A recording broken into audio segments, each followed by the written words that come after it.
Welcome back to our program, Health, Wellbeing and Lifestyle, where we love to educate and inspire the community to live a healthy life with a quality lifestyle. And for a viewer's request, we have Robin OConnell talking about pre-planning your funeral and going in style. And welcome, Robin. Thank you for having me. So Robin, just tell us, funeral's not a common subject. So what led you to getting involved as a funeral celebrant? So I've been funeral celebrant for 17 years, and I came to it from the death of my daughter 40 years ago and went through grief counselling, learning to be a grief counsellor, and then eventually I became a funeral celebrant. So I walk with people on their journey in their darkest hour sometimes, and sometimes it's not all that sad either. If somebody's been suffering, it makes a big difference to families to know that they're now at peace. So, and I found that more and more families didn't know about their parents' wishes.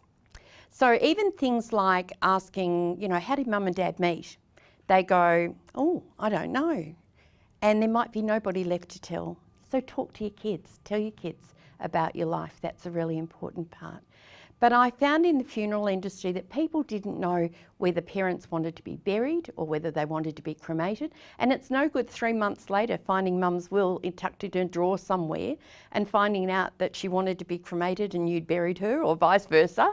So, we need to talk. And that's one of the big problems that we find, that people don't want to talk about death. They talk about birth and say, hey, did you hear? And they talk about death, did you hear? Everything becomes hushed tones. It should be as natural as birth. Very true, very relevant. I found when my daughter died 40 years ago that people didn't know what to do with me. They would cross the street rather than talk to me. And a lot of the time you become the supporting person. So you will tell somebody that your daughter died, they will get upset, and you find yourself comforting them. And you're kind of like going, this isn't right. They should be comforting me. But because you're the person that's giving the bad news, you feel that you've got to comfort them. So it's been a really interesting process. And finding out about funerals when I got into the industry was fascinating, because we don't talk about planning your funeral. We talk about planning a wedding. We talk about planning all sorts of things, the arrival of a child, but we don't talk about planning our death. And that's scary for some people. But it's really important to know that it's a really important topic to talk about. So you have 3 different options with that sort of thing. You've got prepaid, pre-planned, and you've got funeral insurance. So if we briefly look at each one, so we've got prepaid, which is where you actually pay for the funeral. And if you took out a funeral insurance 30 years ago, it's amazing the difference in the price these days, but you're covered. Even if you're using something that didn't exist then, like a celebrant, if there was a minister's fee involved, that covers it. So you can save a lot of money by doing that. It's important to know that you can also take out an either or. So if you're a couple and one person dies first, they can use it, then your funeral can come out of the estate. So you can prepay by instalments. You've got up to 3 years to pay. So you can pay weekly, monthly, whatever your budget allows. Then you've got pre-arranging. So a lot of people don't have the money, but they'd like to know. They'd like to say, yes, well, I do want to be buried in a cardboard box. And so they can choose that. So they can go to a funeral director and sit down with them, make all the arrangements, and then they can hold that on file. Now, when the family find it, and it's important that they find it, don't leave it tucked away, tell somebody that you've done it. They'll find it and they'll know what your wishes are, but you're not locked into that. So if mum wants a cardboard coffin and you want to buy a lovely one with white roses on it and all the rest of it, you can do that. You just pay the difference. So we've got prepaid, pre-arranged, and then we have funeral insurance. Funeral insurance you have to be very careful about. Read the contract carefully, word for word, because you may well find that you've nominated a person. That person is under no obligation whatsoever to pay the funeral director. All it means is that they can take that money, give you a, cheap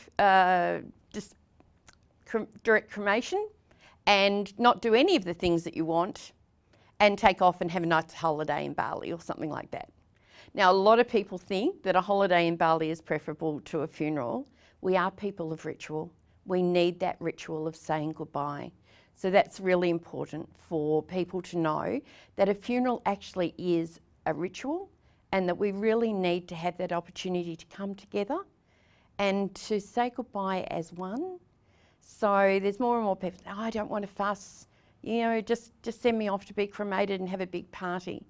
You still need some sort of formality, a memorial service or an occasion where it is sad.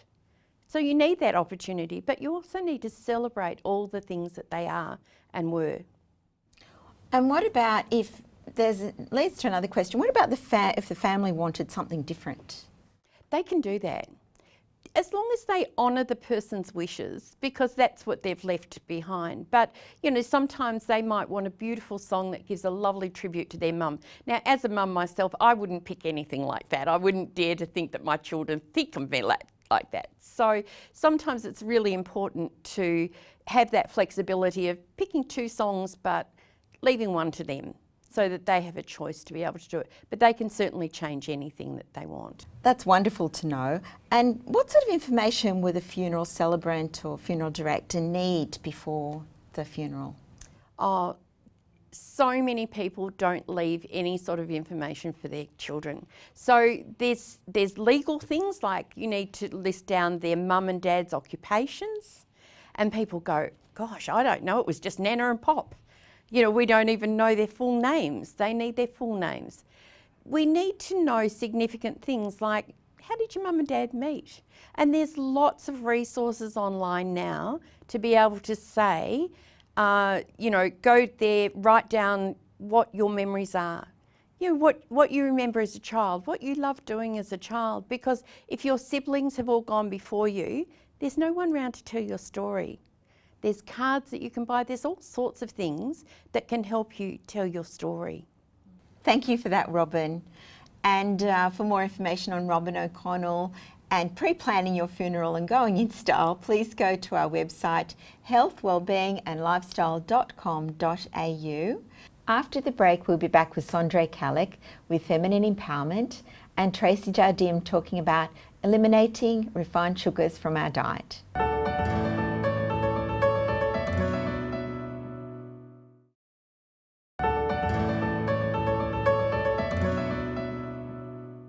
Welcome back. And next we have Sandra Calloc, who is a women's sales success coach and is here to talk to us about feminine empowerment.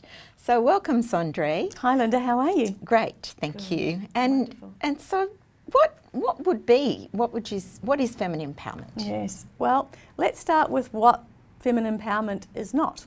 So we have, a lot of misconstrued ideas outside in the market, outside in the real world, where women are taught to be a certain way, act a certain way, dress a certain way. We're not talking about how a woman is, in presentation to other women. We're talking about how she feels on the inside, what it is that her heart really yearns to be an expression of in the world, and how to go about being that in the most authentic way that she can.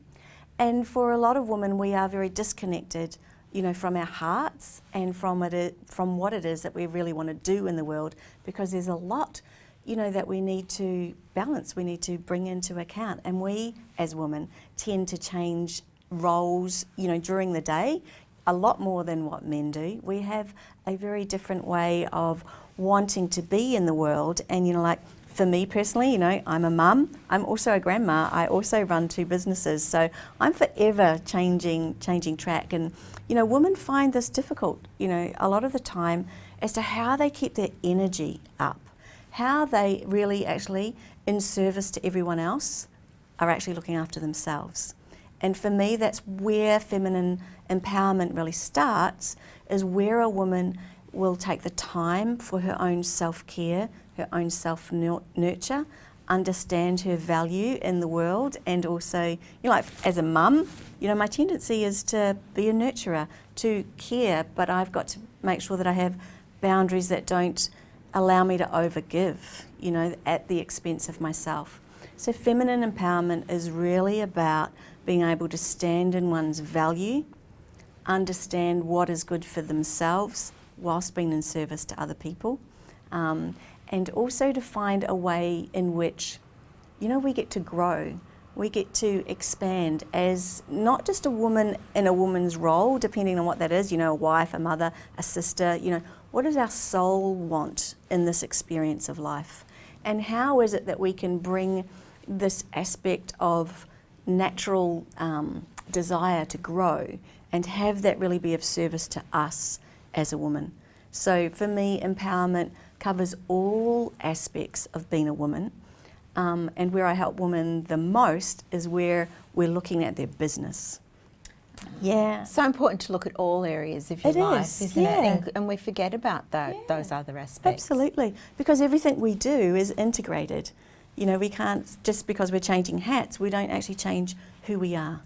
So I think it's really important to be able to, you know, feminine empowerment supports energetically and underpins everything it is that we're doing in the world and everything we want to take out in the world, but also what we're learning, you know, because growth is a natural aspiration. And, you know, we live now, women of our generation, now live in a time where opportunity or possibility is, oh, wow, it is, we have so much choice. So how do we determine that choice? And how do we really make sure that we are able to create something that serves us, that inspires us? And, you know, really, you know, that's part of the lifestyle. How do you really live a life that is filled with joy, filled with love, filled with wonder at the same time, as well as doing all the things we need to do? The practical, day-to-day, how do we be an empowered woman? That's wonderful. Thank you, Sandra. That's all right, yeah. And for more information on Sandra and women's empowerment, then please go to our website healthwellbeingandlifestyle.com.au. And next we have Tracy, who's here to talk to us today about raw food.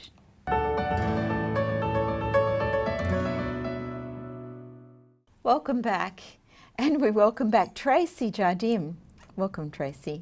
And Tracy's with us today to continue talking about raw food and why not refined sugar. Why not refined sugar, Tracy? Well, as we know, refined sugar is probably one of the biggest addictions in the world, especially in Western society. And refined sugar can be found in so many different products on the supermarket shelves, and they're mostly hidden.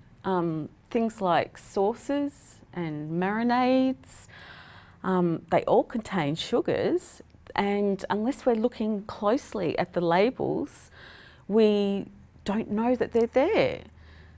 So things like white sugar, white flour, even brown sugar, corn syrups and starches, they're all very highly processed products that contain a lot of refined sugars. And we know that consuming a lot of refined sugars can lead to diseases like diabetes, which is highly prevalent in our society, unfortunately.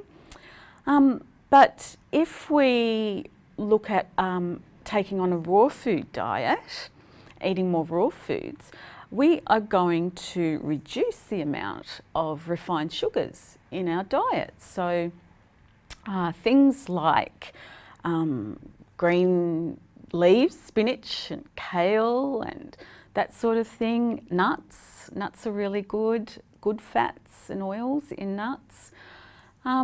Things like fresh fruits and vegetables. Fruit has naturally occurring sugars, so we're much better off to eat fresh fruit than refined sugar things like snack bars and stuff like that. Oh, right, that's really out there, isn't it?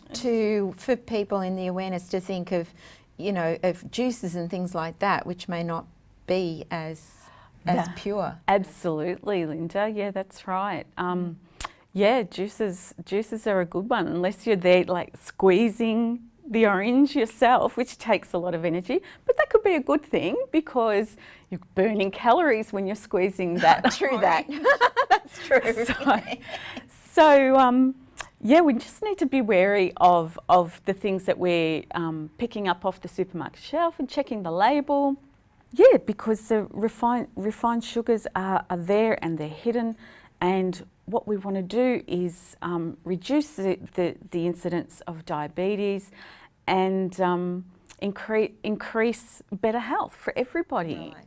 What would you, today could be your top tip for our viewers on something they can take away from today about refined sugars? Always look at the label, especially on sauces and marinades, things like that. And marinated meats that you might, quickly choose from the supermarket, because there's a lot of that sort of convenient food that the supermarkets are putting out now, and they've got hidden sugar. So yeah, just always look at the label and look at the sugar content. And if you've got time, always make it yourself. And for more information on raw food and refined sugar, please go to our website healthwellbeingandlifestyle.com.au. After the break, we'll be back with another viewer's request, Kim Townsend, talking about finding calm within chaos.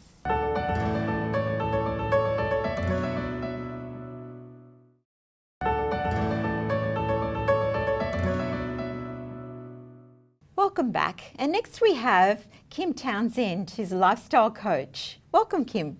Hi, Linda. Now, you are here to talk to us about finding calm within chaos. Exactly. So I suppose everybody's really familiar with chaos, either the external chaos or the internal chaos. And I find it's really important to know how to find the calm for your health and for just finding solutions. So imagine an emergency situation where ambulance were required. If they didn't know how to be calm, their lives would be lost, and solutions wouldn't be found.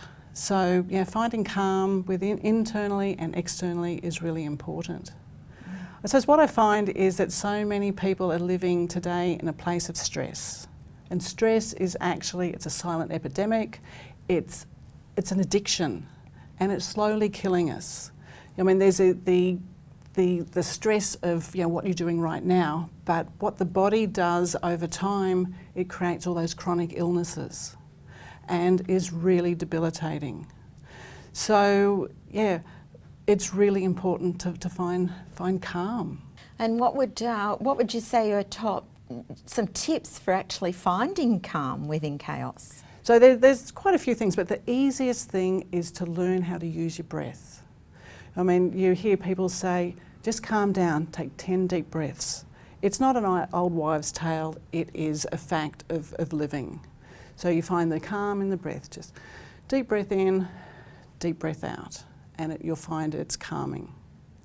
So that's the simple, straight up solution to finding calm right at that moment.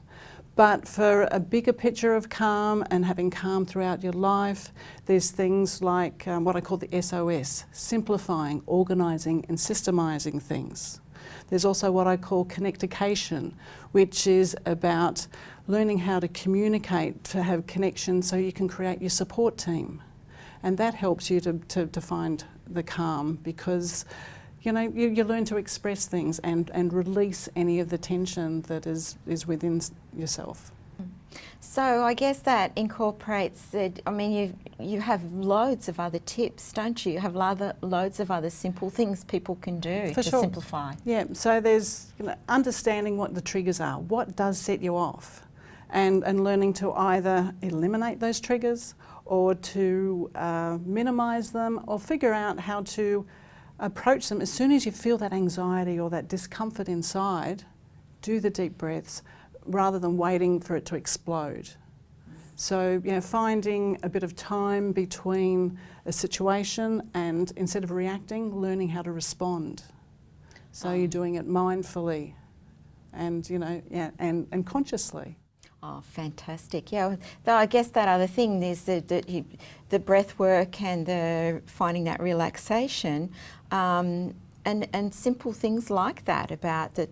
Can people just incorporate that in their daily lives Absolutely. easily? Meditation is really good. A lot of people sort of see meditation as a monk in a cave and sage and candles, or a hippie out in the paddock. But meditation can be incorporated into your daily lives in so many different ways. Just be walking down the street instead of worrying about, oh, I left something at home and the house is a mess, or I'm going to the busy office.